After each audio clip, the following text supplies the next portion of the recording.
Now in his 80s, Mei Jingtian often dreams of a section of the Great Wall near his home, which he often scaled and played on with his little playmates when he was a child. The joy and freedom of those childhood days remain vivid in his memory, and every stone, every curve of the wall holds a piece of his heart. I was born and having been living here in Shixia village my whole life. The Great Wall is part of my home that I've always felt close to. Shixia village lies in the northern mountainous suburbs of the Chinese capital Beijing, about 2 hours' drive from the downtown area. The village is nestled among rugged peaks where the Great Wall snakes through the landscape, its weathered stones blending seamlessly with the rocky terrain. Every day, the old man, with firm and steady steps, climbs a short section of the Great Wall as both an exercise and as a habit he has formed in over 40 years of voluntary patrolling.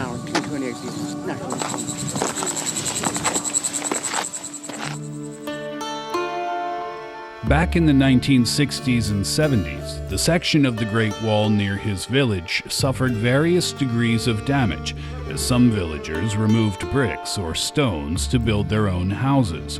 Natural erosion and weathering also did its work to the wall. At the time, the Great Wall was yet to be designated as a UNESCO World Heritage Site. Although a tourist destination nowadays, the Great Wall was originally built as a military defense system in ancient China. But its historical value hadn't been recognized by the villagers. To many of them, it was just an old wall. When the destruction occurred, Mei Jingtian was working far away from his village. When he returned to Shixia village in 1979, he was appalled to find that some parts of his beloved Great Wall were damaged. The shock and sorrow he felt were overwhelming. I found that much of the Great Wall, which was nearest to the village, was flattened. In some parts, even the big stones at the base had been taken, and watchtowers were gone. Seeing something so precious reduced to ruins, Mei felt an urge in his heart to protect the remaining ancient structures near his village. So, in 1980, he volunteered to patrol them. The wall near our village stretches for about 10 kilometers, built way back in the Ming Dynasty. It would take me a day to patrol it from one end to the other. Oftentimes, I started off at dawn and returned home at dusk. The old man still remembers those solitary patrols on the Great Wall. He recalls the quiet mornings with the sun rising over the stones, the way shadows fell across the old bricks, and the sky changing colors as the sun set. As Mei Jingtian began his voluntary service for the Great Wall, China was undergoing a historic transformation following the launch of the Reform and Opening Up policy at the end of 1978. People began to see their historical and cultural heritage in a new light. The protection of the Great Wall soon came to the attention of the country's top leaders, and nationwide efforts to better preserve this symbol of the Chinese nation began in 1984. Amid this atmosphere, ordinary residents began to realize the value of this ancient architectural wonder. Protection efforts were initiated across the country. Mei Jingtian was a pioneer and part of this national awakening. As he took up his voluntary work, risks and dangers accompanied him all the way. The Great Wall section near his village was built on steep ridges at an elevation of more than 1,000 meters. The wall, perched precariously on these ridges, seemed to float above the world, its stones weathered by centuries of wind and rain. Moreover, the ridges where the Great Wall sits were overgrown with trees, grass, and thorn bushes. Mei often took a sickle with him and made his way along with this tool. To add to the danger, Poisonous snakes were lurking around, especially in the summer. The thought of a sudden strike from the undergrowth kept him on high alert. Mei Jingtian says he was not afraid and knew how to deal with them when he came across one. Oftentimes, if they threatened to attack him, he simply drove the snakes away. During his patrols, the self-appointed ranger tried to stop people coming to remove bricks from the Great Wall. When he encountered some tourists who were inscribing words on the bricks as a way to mark their visit, he would step in to prevent it. He also collected and removed litter left by the tourists. Among all the tasks, he says one is very critical: fire prevention.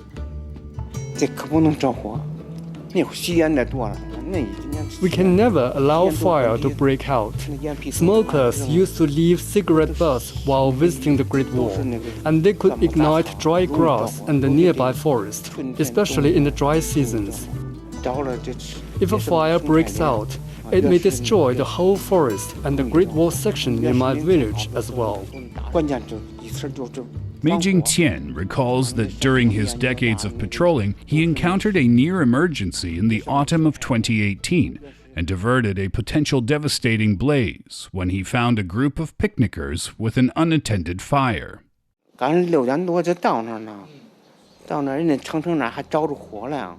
about 6 o'clock in the morning, I arrived at a location of the Great Wall. To my horror, I saw fire burning on the Great Wall. When I got close, I found out there were a group of people having picnic and setting up tents. It was a windy, dry day, and I knew if the fire spread to the forest, it would be a disaster. I had to do something right away. Mei confronted the group and immediately asked them to put out the picnic fire. Then, he patiently explained to them the dangers and risks posed to the Great Wall by their behavior. Finally, the group of tourists acquiesced and got down from the Great Wall. The relief he felt was immense. In fact, the section of the Great Wall near Shujia village is not officially open to the public, as it has not been restored and could be dangerous to tourists, and also for better protection according to the rangers. But there are still daring tourists who come to climb it. Sometimes their behavior, such as having a picnic, pitching tents, and littering, poses threats to the Great Wall. Fortunately, in his more than 40 years of patrolling, no fire broke out under Mei's watch. As he periodically patrolled the Great Wall in the 1980s and 90s, Mei Jingtian still had to support his family, which included 2 young children. Life wasn't easy for him and his family, which relied on farming a small plot of land and a small woodland to provide a source of income. The sacrifices he made were not just physical, but also deeply personal, as he balanced his love for the wall with his duties as a father and provider. The stubborn man persisted in his efforts to conserve the Great Wall, even in the face of doubts from some of his fellow villagers. They assumed the government paid me to patrol the Great Wall. I overheard some of my fellow villagers saying behind my back that I got paid for what I did. I didn't argue with them and just laughed off their mean remarks. I did the work voluntarily, purely out of my love and care for the Great Wall. Gradually, Mei's dedication convinced those around him. In 2006, under his guidance, the villagers formed a team of volunteers called the Great Wall Protection Association to patrol and protect the Great Wall near Shujia village. At a gathering of my fellow villagers, I told them that patrolling the Great Wall was voluntary and unpaid.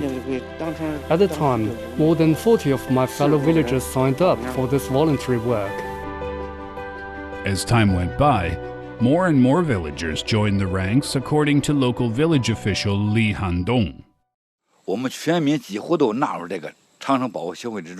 Now nearly all our villagers have joined the Great Wall Protection Association. Every day our villagers volunteer to patrol the Great Wall. We guard and cherish it like we guard and cherish our homes. And we will do this job generation after generation. The villagers' efforts are part of a national drive to protect the UNESCO World Heritage Site. In 2006, China adopted a national regulation on the protection of the Great Wall and began organizing a professional team of rangers to patrol it. The rangers, usually villagers living near the Great Wall sites, conduct safety inspections of the key wall sections, stop and report harmful behavior, and offer advice on the protection work. Currently, there are more than 6,000 such rangers scattered across the country. In the case of Shujia village, there are 6 of them, including Liu Hongyan, a sturdy lady in her 40s who took up the job in 2019.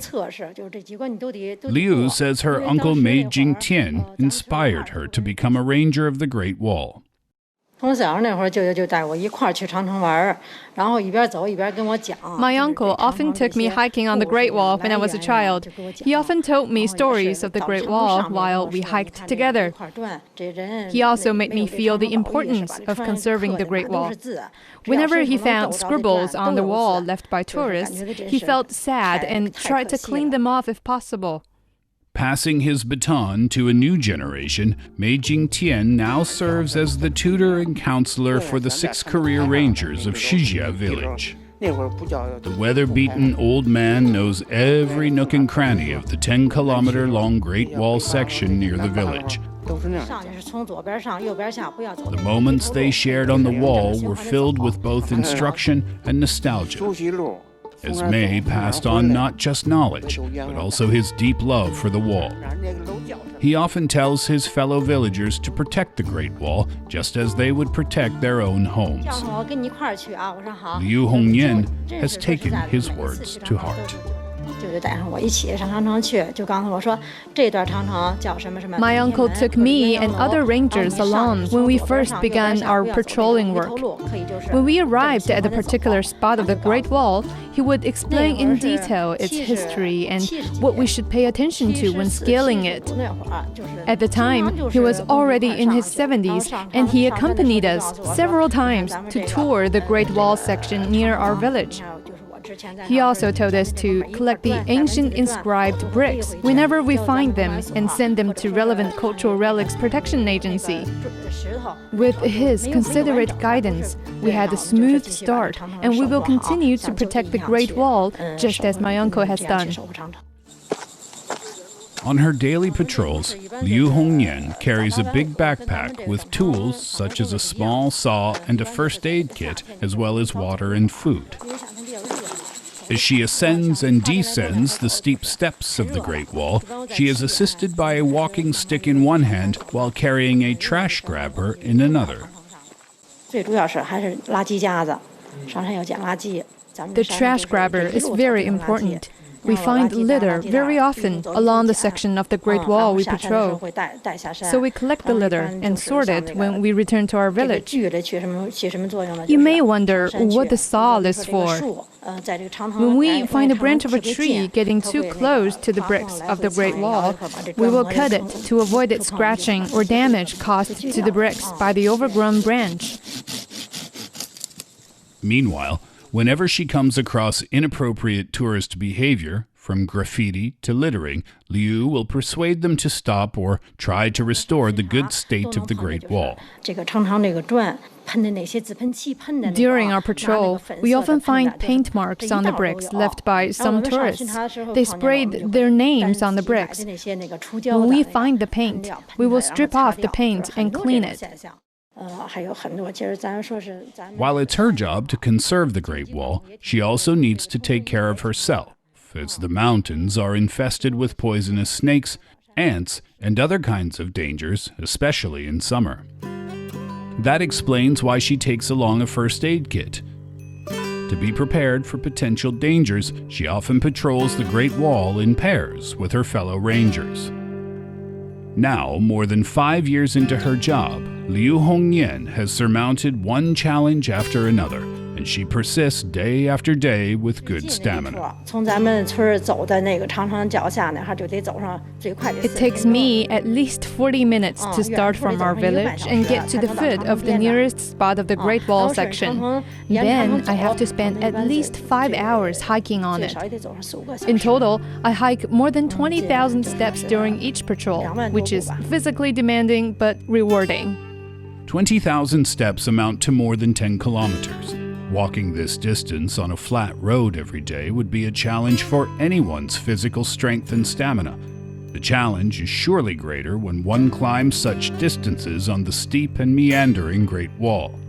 Now sturdier and with a tanned face, Liu Hongyan has no regrets, and she finds joy in her work. Every time she climbs to a high point of the Great Wall, she feels a sense of accomplishment and renewal, which she takes as the greatest reward for her hard work. In fact, when we go up to the Great Wall, we walk in the mountains, and we actually walk a long distance to get to the Great Wall. The long and hard road sometimes makes us feel as if we couldn't reach the Great Wall. But as soon as I arrive at a high point on the Great Wall, my tiredness is dispelled. Standing on the Great Wall, I can have a sweeping view of the mountains. I want to shout loudly that I have ascended the Great Wall. And I feel refreshed after shouting. Her devotion to the Great Wall has been rewarded. In 2021, Liu Hongyan was awarded the title of Outstanding Great Wall Ranger. The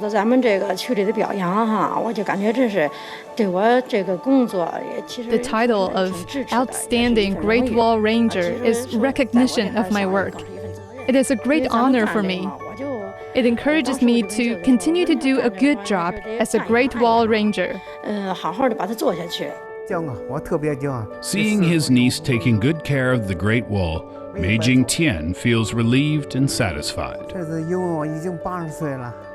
Now in his 80s, Mei Jingtian has hearing problems and is unable to walk as far as he used to, but he continues to visit the Great Wall every day and sometimes climbs a short section as a daily exercise. The wall, now cared for by a new generation, still calls out to him, and each visit feels like a reunion with an old friend.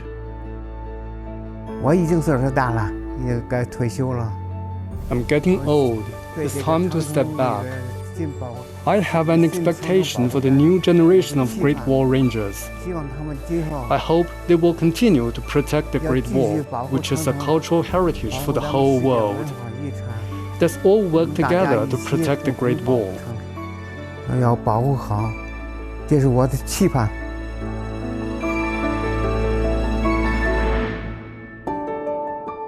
With that, we conclude this edition of Footprints. Thanks for listening. I'm Steve Hatherley.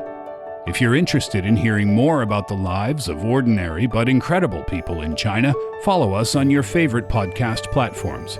Just key in Footprints, and you can find more stories anytime, anywhere. We'll see you next time. Bye for now.